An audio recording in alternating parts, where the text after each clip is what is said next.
Good morning, everyone. How are you on this beautiful Tuesday? Guess what?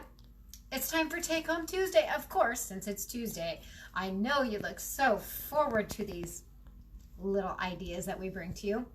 Again, remember, we are about all things creative here at Hen and Chick Studio. Not just, of course, we love the quilting with all of our beautiful fabrics, but we also just want you to have something to inspire you each day, to bring a smile to your face, and to help you to remember to choose happy. So today I have just a few quick little projects or ideas for you that are patriotic. So whether you're getting ready for Memorial Day, 4th of July, festivities regarding for me, a basic training graduation, or a soldier coming home. Flag Day. What was it? It was something different just yesterday. I can't remember what it was. Armed Forces Day, all sorts of stuff. You know, patriotism is such a cool thing, and there's just nothing about, especially when you see all those flags lining the cemeteries, and at least that's what we have here in Central Iowa. I'm sure you have other places, or if you visit Arlington Cemetery, just touches your heart so much. So anyway, some ideas of something that maybe you can do that would be just a little patriotic. Add a little sparkle, smile, and patriotism to your heart. So let's talk about it. I got a basket full of goodies. So first thing is, we talk about a lot about reusing and recycling. Of course, the good old ball or canning jars or empty candle that you cleaned the candle out of. Pickle jars work just as well. But something as simple as taking an old jar and just painting it. So I have these done. I'm not going to show you because you can figure out how to do this. I just used acrylic paint. It's not even an even smooth coat. Went back and hand painted some stars on it, and then made one with the stripes. Again, if you wanted to get really detail oriented, you could put tape on to make it a perfectly straight line. I did not. So then you have your stars and stripes. I have another jar done, but I couldn't get it here this morning. Just tied some jute around it. You could put a flag in it. You could put some flowers on the top of it. Even just sitting out on the counter like that looks very, very festive. So a fun way to do it, quick and easy there. So acrylic paint, red, white, and blue. Just paint it and have fun with it. Again, you could do it with kids too. Okay, so a couple other ideas then I want to talk about. So a lot of times we have these cute little flags. You can get them inexpensively in packs of several if you need them. But I'm going to talk about some ideas of different ways that we could use this flag. And these ones happen to have a really nice little plastic stand on. But I'm going to break that one off because I'm going to give you a couple ideas of how to take one of these Dollar Tree or Dollar General or Walmart or wherever you choose to get them and put it in a quick and easy way. So maybe you have a larger vase or canning jar and some sand. I'm just going to put some sand in the bottom of it. I don't get it all over the table, which I'm getting it on the table, but that's okay. It cleans up. So I'm just putting some sand in the bottom of it. Of course, let's fill it. Let's just use it all. Let's see if I can make a big mess. Okay, I'm going to kind of even it out. I'm going to take back. Now, this would be great if you have even a larger votive candle or even a real flaming candle. Probably want to avoid what the next step is, but you could put a candle in here and use the flame candle on the next one I'm going to. But I just have a votive candle. I'm going to drop down in the sand, or the solar ones that work really well because then you wouldn't have to turn it on. And I can just come back in and stick my flag around. I did it backwards, didn't I? Turn my flag the right way, depending where you want to look at it. And you could put your flag in before your sand if you wanted to, but just kind of frame that candle, and then at night if you turn it on and light your pathway. Just cute, easy, quick project. Probably turn it to a side. If you have the bigger ball jars or one without it, another quick way, but this is the size we had on hand. It would still be cute if you set it out there, or you could cut it, you know, use it and cut it down and put it in a different way if you felt that was too big. Okay, so quick and easy, right? Line the sidewalk. Oh, wouldn't that be cute? Put them on your steps.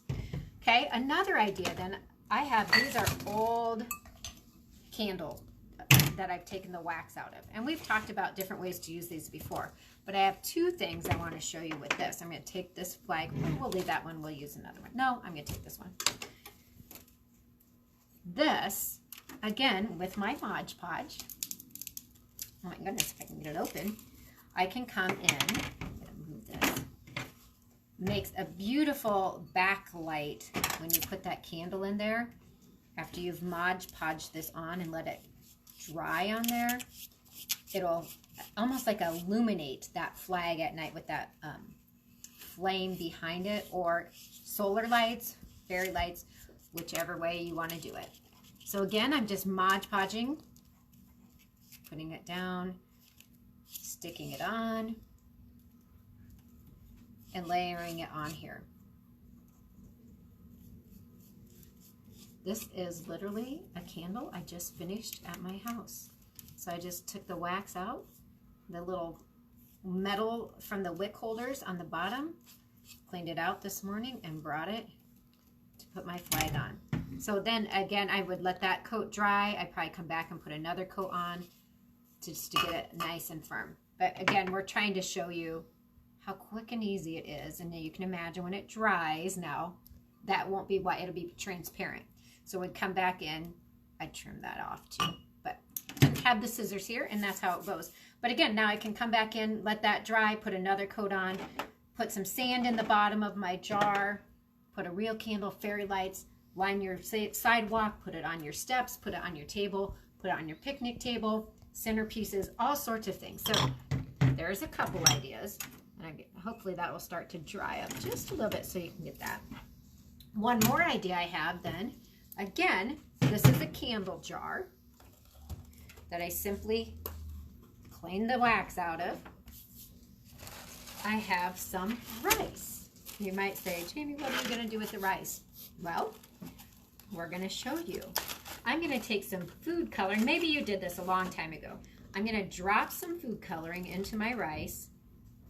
And then here comes the fun. Anybody like to do maracas? This would be really fun with the kids, because what colors am I going to make? Red, white, and blue. Did you ever make like the I Spy jars? You get like an old water bottle and you put stuff in with the rice and then put it in a water bottle and the kids have to shake it up and find it. Find the star that you put in there, whatever. I just took a baggie. I'm putting food coloring in here. Seal the baggie first. And I'm just going to start shaking it around until my rice starts turning the colors. Of course, you could do this with macaroni or other things too, but super fun and fast. Let me get this one. I should have Heidi shake one up for me, because I think I'm probably going to want to put a little bit more color in just to make it more intense. You can make it light blue. Of course, you could transfer this idea to something not patriotic as well. But, you know, you can boogie while you're doing it, sing a song. I'm going to get some more in there. It's kind of cool because it absorbs the color in different ways, but I'm dropping some more in there because this is kind of fun just to do. To be honest, this was the project I was looking forward to the most because I think it's fun. And it'd be so much fun to give it to the kids because you're not making a mess. You're just keeping it in a bag and you're shaking it around, and they would have tons of fun just shaking, shaking, shaking, shaking. So getting some of that red in there. Has anybody figured out what I'm going to do with it yet? You could use like the stronger food coloring. I just use what we have at the grocery store. You could get the jars that have the cake. That's a little bit more intense coloring. Okay. It's getting there. So now I'm creating my red, white, and blue rice. Now I'm just going to take even though I still think it needs to be more red, I'm going to dump some of my red rice in. Kind of level that out. Some of my white rice. And last, some of my happy blue. Oh, this also makes me think of water. rice. Now I happen to just have this shape of jar. You could do it with a circular jar. I could have done it with the other one. And the same thing here then. You could come back. See if I get that votive candle out of this one. I broke my other votive candle. This one you could actually put a real flame candle in too. Or citronella candle or fairy lights, or stick your flags in. Put your votive candle down in there. And voila, what a cute little centerpiece for your celebration, whether it's 4th of July or just any time. Isn't that fun? So, some fun ideas for you today. Jars to paint, go find some. You probably have some in your basement somewhere or grandma's closet or something like that. Find some old candle jars. Empty them out. Pickle jar works just fine if you like pickles. I don't like pickles, so I don't have a pickle jar, but any old jar would work. A smooth surface will work really well. Take a flag decoupage it on, or get your maracas out, sing some songs, color some rice, and create a fun centerpiece. There's so many things that you could do with this. So, have we inspired you to do something creative and maybe a little bit patriotic today? I sure hope so. As always, on this day, I hope that you remember to choose happy and do something creative.